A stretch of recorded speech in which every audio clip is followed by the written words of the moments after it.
তাকবীর হবে জোরে না আসতে? কেন জোরে হবে? যদ্দূর তাকবীরের ধ্বনি যায় শয়তান থাকতে পারে। আশেপাশে অনেক লোক ঘোরাফেরা করতেছে, এগুলোর হাতে পায়ে শয়তান ধরে আছে, এই জন্য দেখবেন মাঠে আসতে পারতেছে না। ওদের শয়তান তাড়ানোর দরকার আছে না নাই?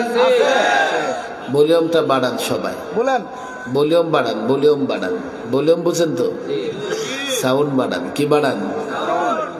এত জোরে তাকবীর দিবেন যাতে দিল্লি পর্যন্ত কাঁপতে থাকে। বলেন আল্লাহু আকবার। আরো জোরে। আস্তে আস্তে বাড়বে ভলিউম, একসাথে বাড়লে সাউন্ড বক্স ফাটতে পারে। এবার এত জোরে তাকবীর দিতে হবে যাতে ইসরায়েলের রাজধানী তেল আবিবে কম্পন সৃষ্টি হয়ে যায়। আল্লাহু আকবার। স্টেজ থেকে না দেখি, কথাও না বলি। কান আছে আমার মুখ, কান আছে তো। হোয়াইট হাউস রেড হাউসে কাপড় ধরানোর দরকার নাই।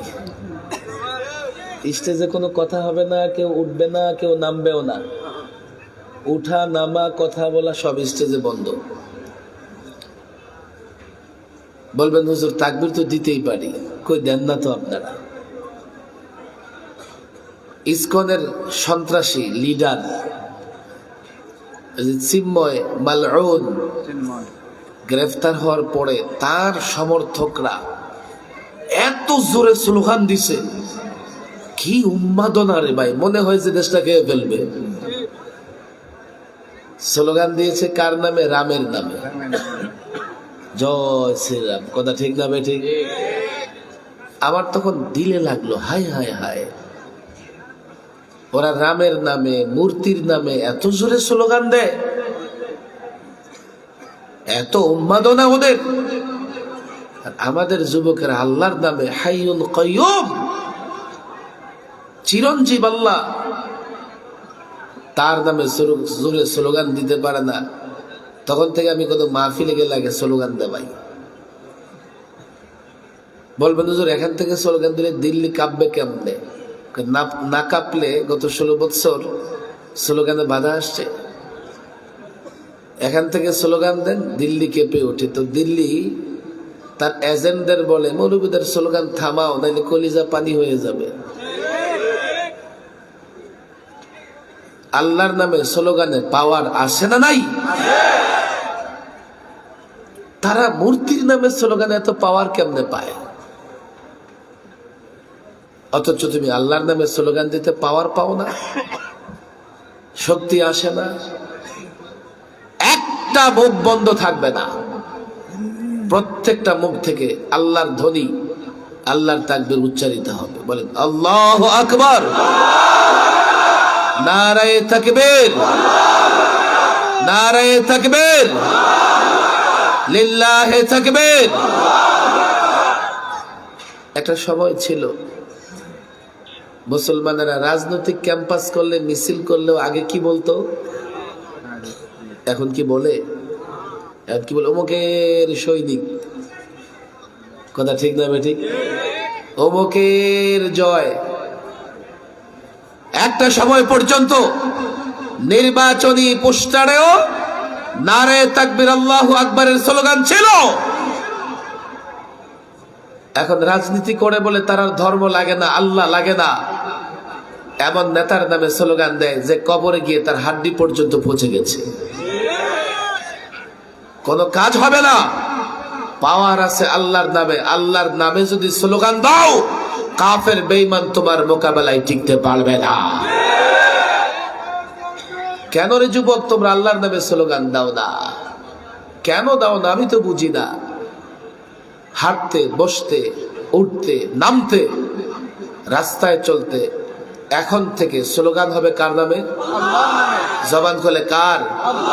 আরো জোরে কার? আরো জোরে কার? স্লোগান কারো নামে দেওয়া হয় তাকে মর্যাদা দেওয়ার জন্যে, তার বরত্ব বোঝানোর জন্য। কথা ঠিক না বেঠিক? আমার নামে স্লোগান দিবেন এই অর্থে যে উনি অনেক বড় মর্যাদার অধিকারী, সম্মানের অধিকারী। কথা ঠিক না বেঠিক? উনি অনেক বড়, এই জন্য ওনার নামে স্লোগান হয়। সবচাইতে বড় কে? ইজ্জতের মালিক কে? মর্যাদার অধিকারী কে? আল্লাহ কত বড় মর্যাদার অধিকারী, কত বড় সম্মানের অধিকারী। আরে ছোট্ট মেমোরি কার্ডে এই ফাইল ডাউনলোডই হবে না। শুধুমাত্র আপনি যেখানে আসেন, এই জমিন নিয়ে 2-4টা মিনিট চিন্তা করেন। বিশাল পৃথিবী, লক্ষ লক্ষ নদী নালা খাল বিল, কোটি কোটি মানুষ আছে না নাই? পাহাড় বৃক্ষ তরুলতা, হাজার হাজার গাড়ি ঘোড়া, আবার কত ধরনের সম্পদ আছে না নাই? আল্লাহ তাবারক ওয়া তাআলার সামান্য একটা সৃষ্টি। এটা বুঝতে খুব বেশি বিজ্ঞানী হওয়া লাগবে না। আজকে বিজ্ঞানীরা যখন মহাকাশ অভিযানে যায়, তো সেখানে গেলে তারা পৃথিবীটাকে দেখে একটা বিন্দুর মতো, ফোঁটার মতো। মহাকাশে যদি এই পৃথিবীটা একটা বিন্দুর মতো হয়, আল্লাহর মহাকাশ কত বড় সৃষ্টি। এরপরেও যে সীমানা খুঁজে পেয়েছে এমন নয়, সম্ভব না সীমানা খুঁজে পাওয়া। তো যে রব এত বড় কিছু সৃষ্টি করেছেন, আল্লাহু আকবার, সে রব কত বড়। সব মানুষকে মর্যাদা দেন কে? তাহলে তিনি কত বড় মর্যাদার অধিকারী। স্লোগান দেওয়া হয় কাউকে মর্যাদা দেবার জন্য, কাউকে সম্মান দেবার জন্য, কারো বড়ত্ব বর্ণনা করার জন্য।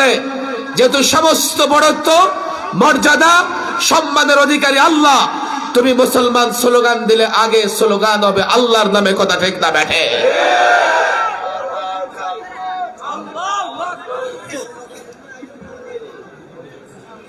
ভাঙা গলার চেষ্টা তো করছে, তোমরা তো চেষ্টাও করলা না। এই যে বসে আছো, পেটে ক্ষুধা লাগছে, সাউন্ড পেট থেকে গলা পর্যন্ত হয় না, পেটে ঘুরে ঘুরে শেষ হয়ে যায়। এমন হয়েছে? দাঁড়ান, দাঁড়ায় স্লোগান দেন।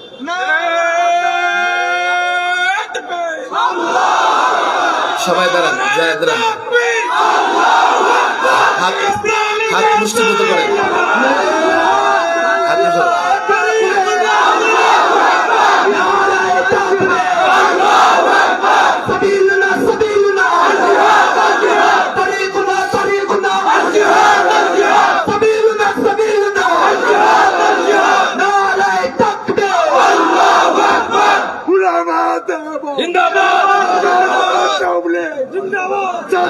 আরেকটা স্লোগান দাও, কোরআন। বসবেন না, তোর বসতে বলছি। কোরআন সুন্নাহর আলো,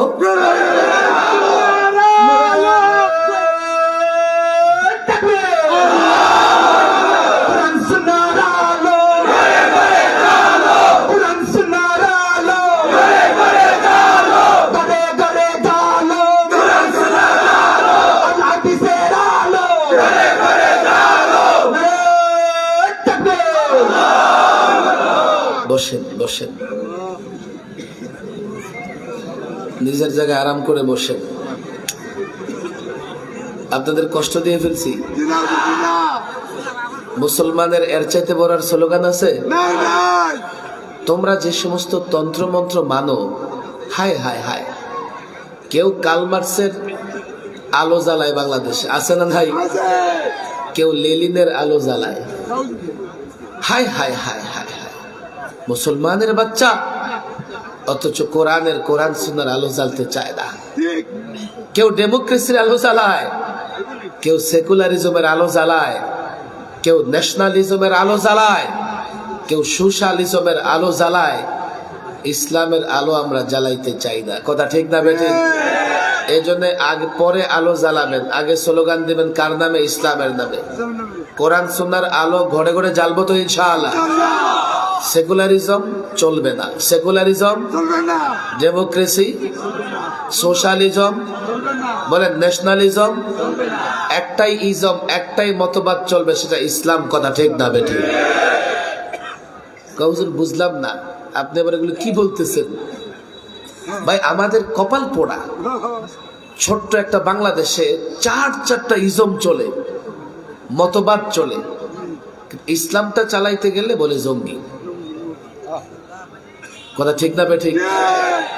পশ্চিমা রাষ্ট্র থেকে তোমরা ডেমোক্রেসি আমদানি করতে পারো, তোমরা সেকুলারিজম আমদানি করতে পারো, ধর্ম নিরপেক্ষতা আমদানি করতে পারো, তোমরা সমাজতন্ত্র আমদানি করতে পারো, তোমরা জাতীয়তাবাদ আমদানি করতে পারো।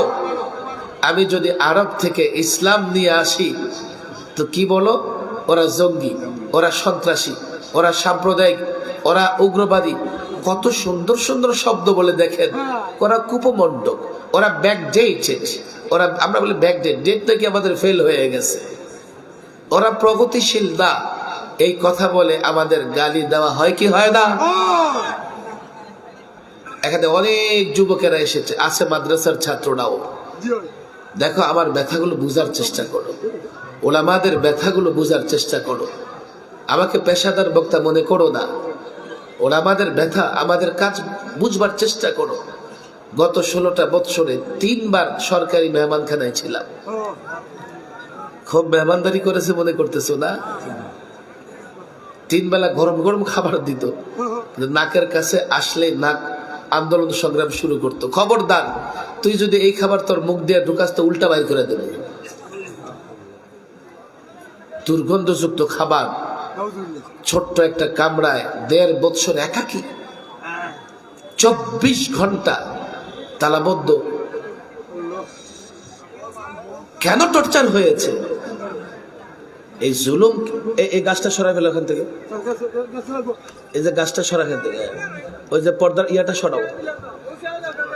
হ্যাঁ, এ বাচ্চারা বসতে কষ্ট, চেয়ারে বসাই দেবে। আরে সরাও এখান থেকে। হ্যাঁ বাস, আর পারবো না, যতটুকু হয়েছে আর পারবো না ইনশাআল্লাহ।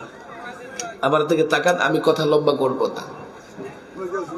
আপনারা শুধু আমার কিছু কথা বোঝার চেষ্টা করেন।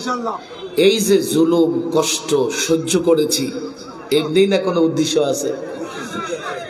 কেন চাইলে পারতাম না আপোষ করে রাজার মতো জীবন যাপন করতে? জুলুম কেন সহ্য করেছি? জুলুম সহ্য করার পেছনে ওলামাদের কোনো উদ্দেশ্য আছে না নাই?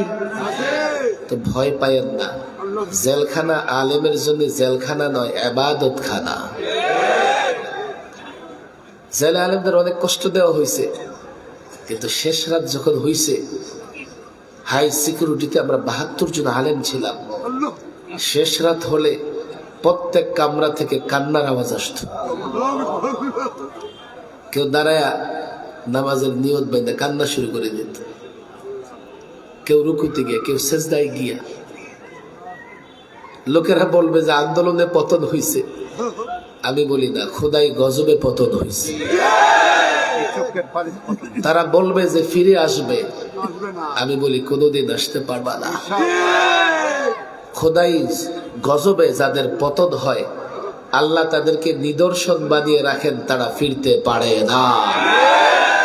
যারা ফেরাউনের উত্তর সরে, তারা ফেরাউনের মতো অন্তত আগামী 100 বছরের জন্য নিদর্শন হয়ে থাকবে। এই জাতি তাদের কাছ থেকে শিক্ষা নেবে।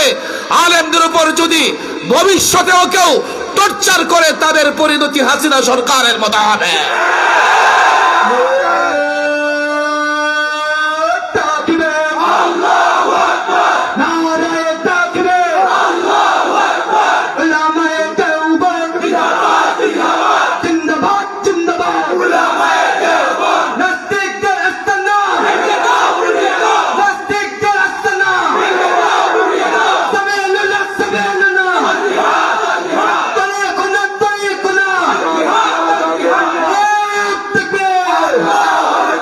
আপনারা বলবেন, হুজুর আপনারা এত প্রতিশোধ পরায়ণ কেন? নো, মিথ্যে কথা।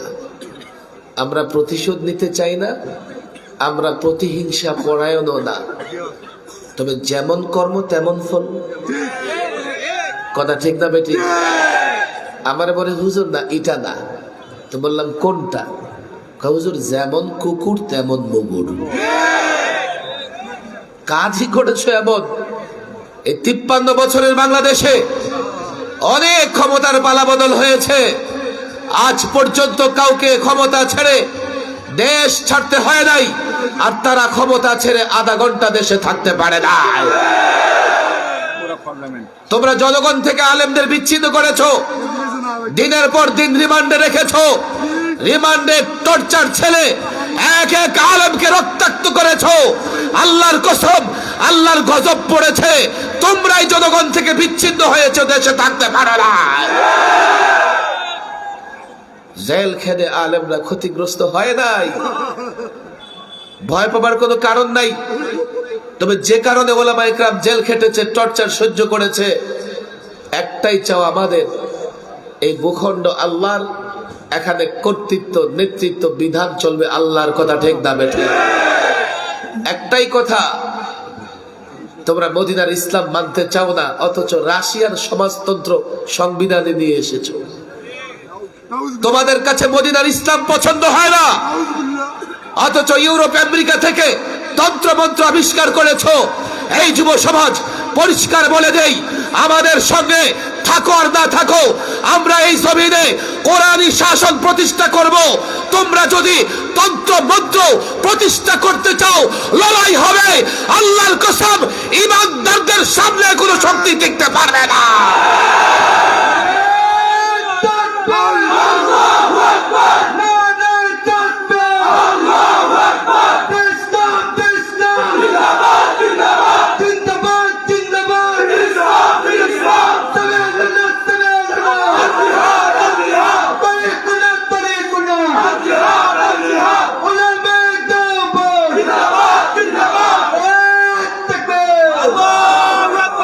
তোমরা মনে করতে পারো ইসলাম আর এই মানব রচিত তন্ত্রমন্ত্র এক, এতটুকু না। তোমাদের মধ্যে কোন কোন শিক্ষিত মানুষ এমন আছে যারা ইসলাম থেকেও মানব রচিত তন্ত্র মন্ত্রকে বেশি গুরুত্ব দেয়, আছে না নাই?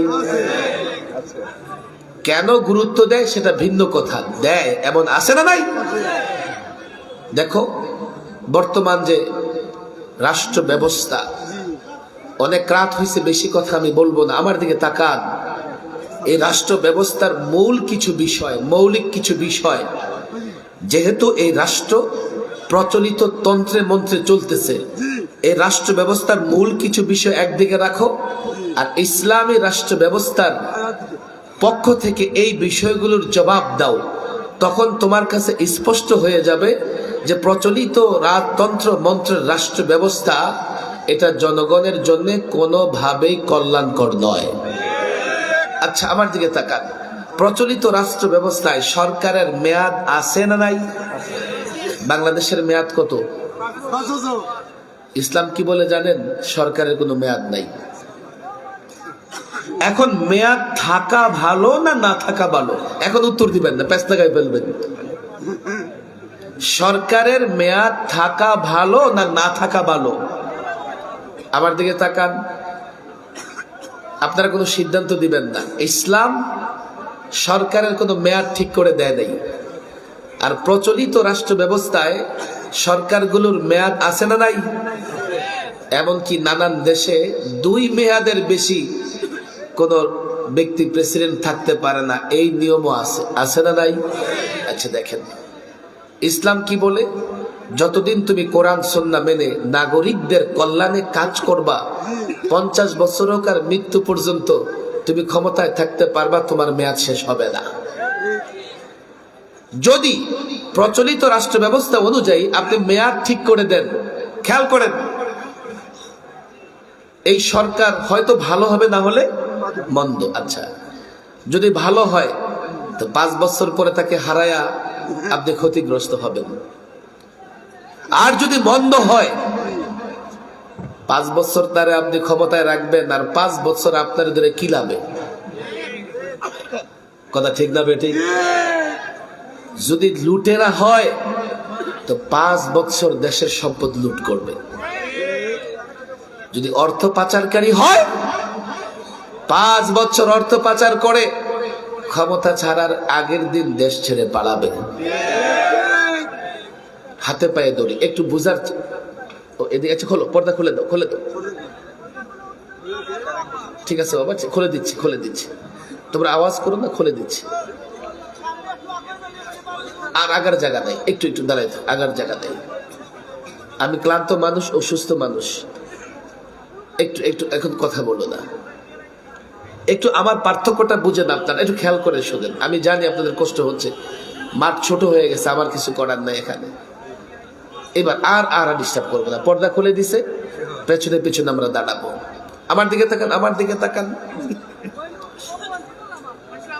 ইসলাম কি বলে? কোনো মেয়াদ নাই। যদি জালেম শাসক চলে আসে 5 বছর কেন, তাকে 5 মিনিট সময় দেওয়া যাবে না। তাহলে মেয়াদ থাকা ভালো না না থাকা ভালো? ইসলাম বলছে কোনো মেয়াদ নাই। একটা একটা করে বুঝেন। কি মোবাইল সরাবি? তাড়াতাড়ি সরাইলে সরা, তো গন্ডগোল। নিচে নামা, নিচে নামা।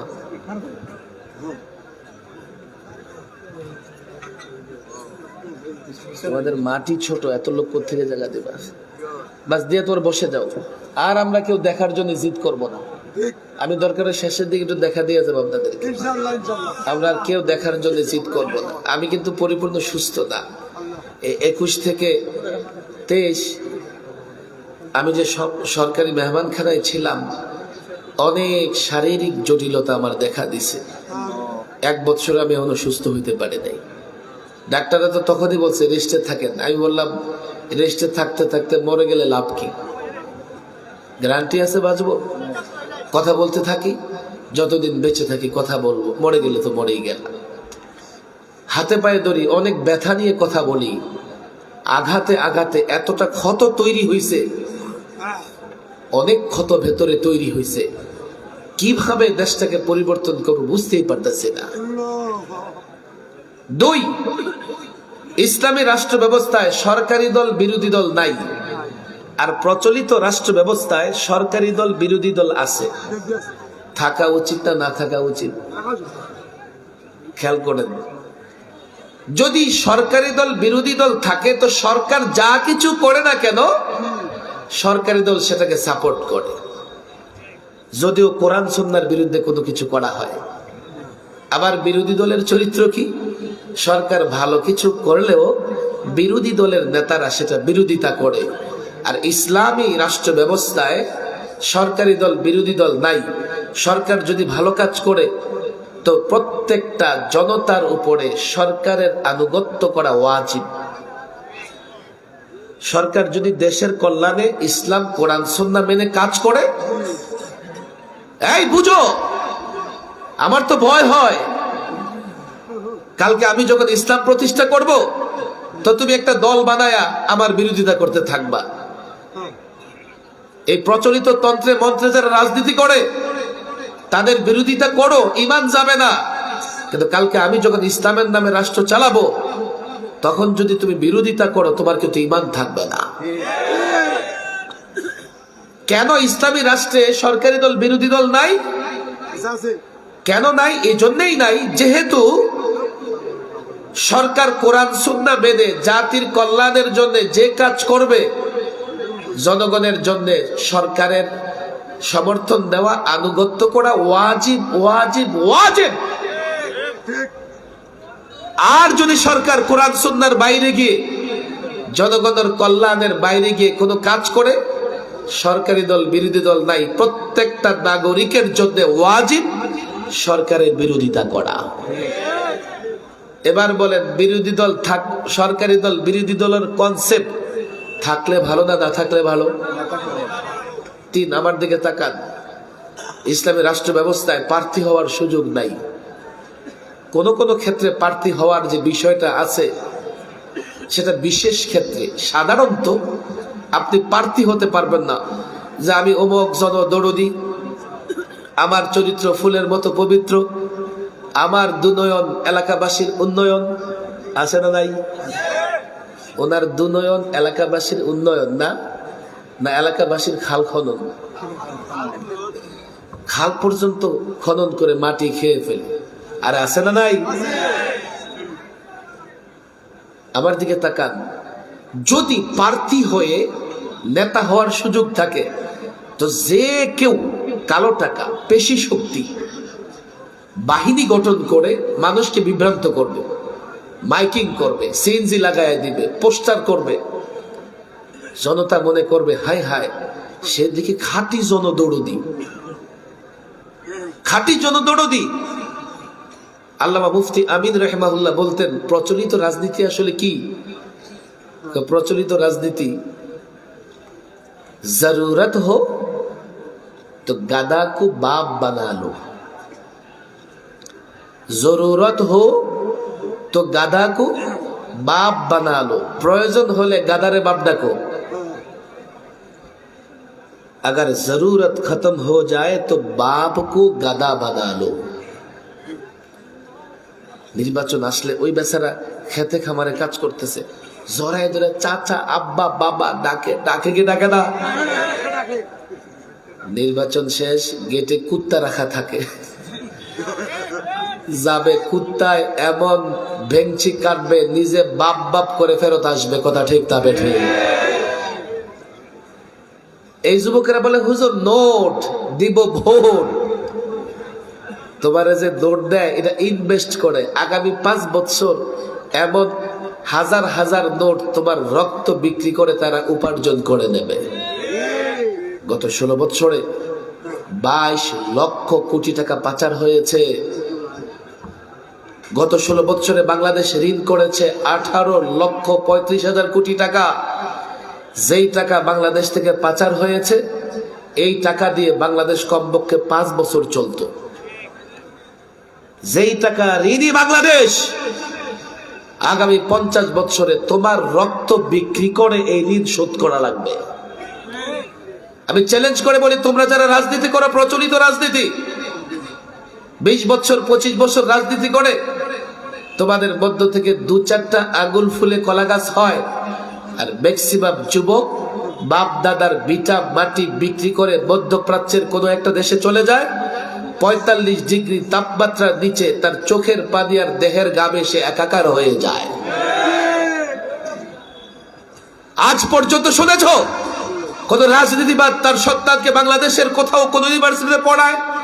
আজ পর্যন্ত শুনেছ এই 53 বছরে এতটা রক্ত ঝরেছে আমার যুবকদের, আমার সন্তানদের? কোন দেশে যুদ্ধ লাগলেও এতটা রক্ত ঝরে না। 53 বছরে রাজনৈতিক ঝগড়াঝাটির কারণে এত গাড়ি ভাঙচুর হয়েছে, জাপানও এত গাড়ি বানায় না। কোন আন্দোলনে নেতার ছেলে মারা যায় না। তুমি রক্ত দিয়ে নেতাকে প্রতিষ্ঠা করো, আর নেতা তোমার অর্থ পাচার করে তোমাকে রাস্তায় নামিয়ে দেয়। বলো প্রচলিত রাজনীতি এর চাইতে বাইরে কি আছে? ইসলামের রাজনীতিতে প্রার্থী হওয়া লাগে না। জনগণ মিলে একজনকে দায়িত্ব দিয়ে দিবে, ভাই আপনি দায়িত্ব পালন করেন। সে লোকটা কি চিন্তা করবে? জনগণ আমাকে দায়িত্ব দিয়েছে, তাদেরকে কি করতে হবে? জনগণের সঙ্গে গাদ্দারি করা যাবে না। এইভাবে প্রত্যেকটা দিক যদি আপনি সামনে রাখেন, ইসলাম বেস্ট। আমি চ্যালেঞ্জ করি, গোটা দুনিয়ার বুদ্ধিজীবীদের চ্যালেঞ্জ করি, ইসলাম ব্যক্তি সমাজ পারিবারিক জীবনে এমন রুলস দিয়েছে, আল্লাহর কসম করে বলি কোন তন্ত্রে মন্ত্রে এমন নিয়ম নাই। আমার দিকে তাকাও যুবক, হয়তোবা জীবনের সর্বশেষ কথা তোমরা শুনতেছো, আমার দিকে তাকাও। ইসলাম পেয়েও তুমি নিজেকে ধন্য মনে করতে পারো নাই। তুমি আজকে অমুক নেতার পেছনে ছোট, যেই নেতা ইসলাম নয় তন্ত্র মন্ত্র চায়। অমুকের সৈনিক হও, যার সৈনিক হলে দুনিয়াতে কেন বাংলাদেশেও মুখ দেখাতে পারবে না। ছিল একদল অমুকের আদর্শের সৈনিক, আজকে বাংলাদেশে কোথাও মুখ খুলে বের করতে পারে না। আজকে যারা অমুকের সৈনিক, কালো তোমাদের এই অবস্থা হতে পারে। আমি তোমাদের কাছে আবেদন জানাই, এই যে কষ্ট দুঃখ সহ্য করেছি, একটাই টার্গেট, এই জমিনে যাতে কোরআনী শাসন চালু হয়। আমি চাই এই ওলামা একরাম, এই যুবকেরা একটা প্রস্তুতি দেবে। লেলিন আর কালবাক্সের বিধান হয়, একবার অন্তত রসুলুল্লাহর আদর্শ প্রতিষ্ঠায় তোমরা ঐক্যবদ্ধ হও, একবারের জন্য মুষ্টিবদ্ধ হও, একবারের জন্য প্রস্তুতি গ্রহণ করো। সব দেখেছি তন্ত্রমন্ত্র, ওলামাদের নেতৃত্বে ইসলাম দেখতে চাই, ওলামাদের নেতৃত্বে খেলাফা দেখতে চাই। তুমি কি জানো তুমি আল্লাহর খলিফা? আল্লাহ তোমাকে জমিনে প্রেরণ করেছেন খেলাফত কায়েম করবে, আল্লাহর প্রতিনিধিত্ব করবে, আল্লাহর বিধান বাস্তবায়ন করবে, আল্লাহর অর্থ ব্যবস্থা বাস্তবায়ন করবে, আল্লাহর বিচার ব্যবস্থা বাস্তবায়ন করবে। যে নবী তোমার জন্য কেঁদেছে, তুমি জানো না কতটা কেঁদেছে। আল্লাহর পয়গম্বরের বিরুদ্ধে এমন কোন ষড়যন্ত্র নাই করা হয় নাই। আল্লাহর পয়গম্বরকে তায়েফে রক্তাক্ত করা হয়েছে। কাবার সামনে আল্লাহর নবীর ঘাড়ে ওটের নারী বুড়ি চাপিয়ে দিয়ে হত্যা করবার ষড়যন্ত্র করা হয়েছে। আল্লাহর নবীর গলায় চাদর পেঁচিয়ে ধরে টান দিয়ে শ্বাসরোধ করা হয়েছে। মক্কায় থাকতে পারে নাই। আল্লাহর পয়গম্বর কাবার গিলাফ ধরে তোমার জন্য কেঁদেছে। এই উম্মতে মুহাম্মদী, মুহাম্মাদের উম্মত দাবি করো, একবারও এটা পছন্দ করো না নবী কেন রক্ত দিয়েছে। আল্লাহর পয়গম্বর তোমার জন্য মিনায় কেঁদেছে, আরাফায় কেঁদেছে, মুজদালিফায় কেঁদেছে, রাত জেগে জেগে তোমার জন্য কেঁদেছে। একবারও রাসূলুল্লাহর সৈনিক হওয়া পছন্দ করলা না, তন্ত্র মন্ত্র প্রতিষ্ঠা করবার জন্য নেতার পেছনে, দলের পেছনে সময় দিলা। আজকে তোমাদেরকে চূড়ান্ত আহ্বান জানাই। হাফিজ হুজুর 87 আগে আহ্বান জানিয়ে গিয়েছিলেন, এ যুবক তওবা করো, আওয়ামী লীগ করো তওবা করো, বিএনপি করো তওবা করো, অন্য কোন রাজনৈতিক দল নয়। হ্যাঁ, তোমার নেতা যদি ইসলামের পক্ষে আসে তুমি তার আনুগত্য করো, তোমার নেতা যদি কোরআনের পক্ষে আসে তার আনুগত্য করো। নেতাকে বলে দাও আমি মুসলমান, ইসলাম চাই, ইসলাম ছাড়া অন্য কোন তন্ত্রে মন্ত্রে আমি তোমার আনুগত্য করতে পারবো না। নেতাকে বলে যাও একবার আমি রাসূলুল্লাহর প্রেমে, একবার আমি রাসূলুল্লাহর দ্বীন প্রতিষ্ঠার জন্য আল্লাহর নবী রক্তাক্ত হয়েছেন, আমি রক্তাক্ত হতে চাই। আল্লাহর নবী জীবন দিতে প্রস্তুত ছিলেন, আমি জীবন দিতে চাই। একবার গোটা দুনিয়াকে জানিয়ে দাও, একবার ময়দানে নামো, কোরআন হাতে রাখো, আল্লাহর কসম গোটা পৃথিবীকে জানিয়ে দাও কোরআন প্রতিষ্ঠা হবে, না হলে এক একটা লাশ রাজপথে পড়ে থাকবে।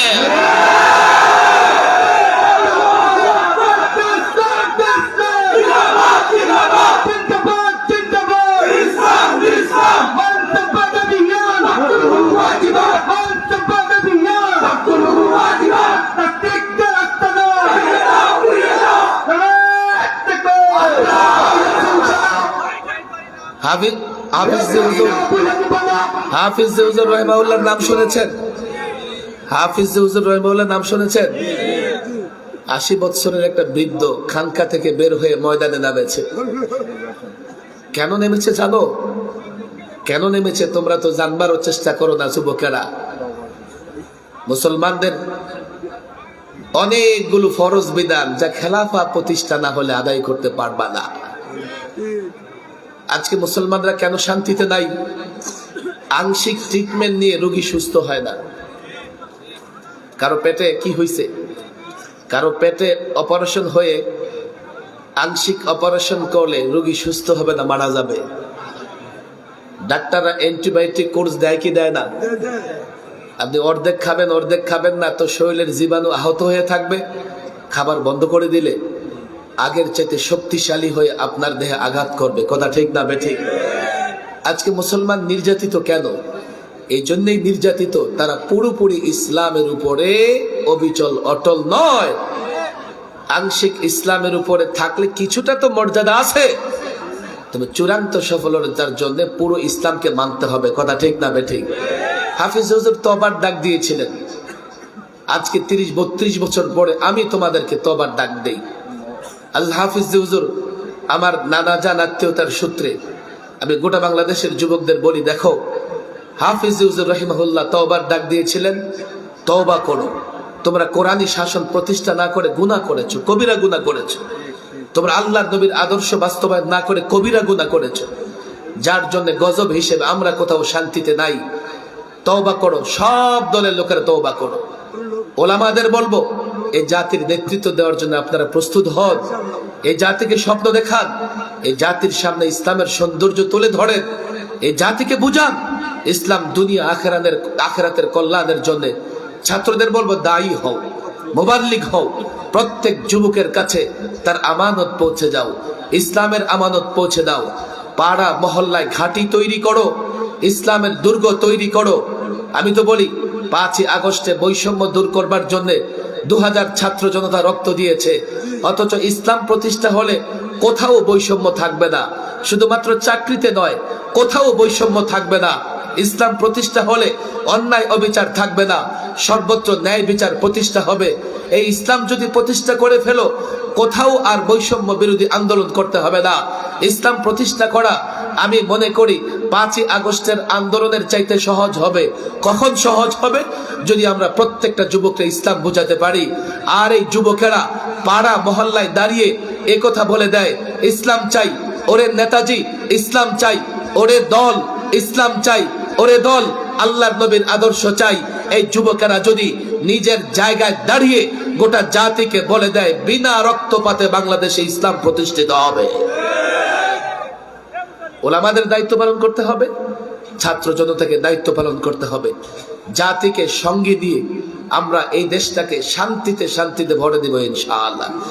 আল্লাহকে একটা ওয়াদা করে শোনান, ওয়াদা করেন তওবার রাজনীতি করবেন তো ইনশাআল্লাহ। তন্ত্র মন্ত্রের রাজনীতি বাদ দিয়ে ইসলাম প্রতিষ্ঠার রাজনীতি শুরু করাই তওবার রাজনীতি। এই মাহফিলে যারা এসেছেন ওয়াদা করেন আজ থেকে ইসলাম প্রতিষ্ঠার রাজনীতি করব। দুর্বল ওয়াদা হবে না, পাক্কা ওয়াদা করবো তো ইনশাআল্লাহ। আমরা যদি কোরআন সুন্নাহ ইসলাম প্রতিষ্ঠার জন্য রাজনীতি করি, কাজ করি, আন্দোলন সংগ্রাম করি, আমাদেরটাকে সারা দিবেন তো ইনশাআল্লাহ। ওলামাদের সঙ্গে থাকবেন তো ইনশাআল্লাহ। আল্লাহ তাবারক ওয়া তাআলা আপনাদের তৌফিক দান করুন। রাতও কম হয় নাই, দাঁড়াইতেও কষ্ট হইতেছে, আলোচনাও শুনতে কষ্ট হইতেছে, আমিও অনেক ক্লান্ত। বাস ফাইনাল ওয়াদা তো এটাই যে আমরা সবাই মিলে শান্তিতে থাকতে চাই তো ইনশাআল্লাহ। কোরআন সুন্নাহ প্রতিষ্ঠা করে শান্তিতে থাকবো। আল্লাহ তাবারক ওয়া তাআলা আমাদের তৌফিক দান করুন। ওমা তৌফিকি ইল্লা বিল্লাহ ওমা আলাইনা ইল্লাল বালাগ।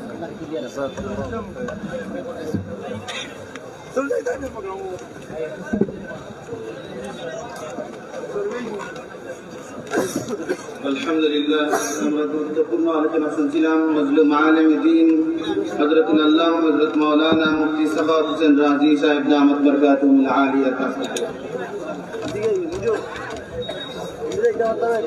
ইনশাআল্লাহ একের পর এক উলামায়ে কেরাম আমাদের সামনে তাশরীফ আনবেন, গুরুত্বপূর্ণ আলোচনা পেশ করবেন। হযরত মাওলানা নাসিরউদ্দিন আনসারী সাহেব ঢাকা, হযরত মাওলানা মেরাজুল হক মাযহারি সাহেব ঢাকা, হযরত মাওলানা মুফতি